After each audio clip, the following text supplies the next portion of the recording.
அப்போ நீங்கள் படிக்க முடியாதுல்ல. அதான் நான் சொல்கிறது. இப்போ நீங்கள் ஆல்ரெடி படிச்சிட்டீங்க. இப்போது நான் வந்து எங்களுக்கு வந்து 6, 7, 8, 9 தெலுங்கு இருக்குது.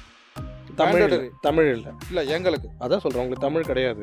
இல்லை ஹிந்தி, இங்கிலீஷ், தெலுங்கு. கரெக்ட். அதுக்கப்புறம் இன்டர்மீடியட்டில் வந்து கண்டிப்பாக மேண்டேட்டரி பாஸ் ஆகணும். என்னது சன்ஸ்கிரிட். பட் எங்கேயுமே நீங்கள் தமிழ் படிக்கலை.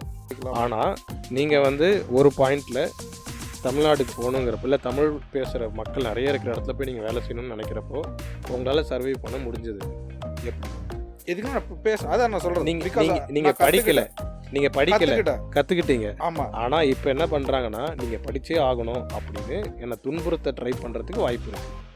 நான் ஒரு சில விஷயத்தில் வந்து கஷ்டப்பட்டேன். எப்படின்னா, நான் பேசுகிறேன் எல்லா இடத்துக்கும். தருமபுரி நான் எத்தனை சைட் பண்ணேன். தருமபுரி பண்ணேன், திருச்சியில் பண்ணேன், நம்ம ஏசிசி சிமெண்ட் அங்கே ஒரு ப்ராஜெக்ட் பண்ணேன். இப்போ திருநெல்வேலி பண்ணேன், ரைட், அரியலூரில் பண்ணேன்.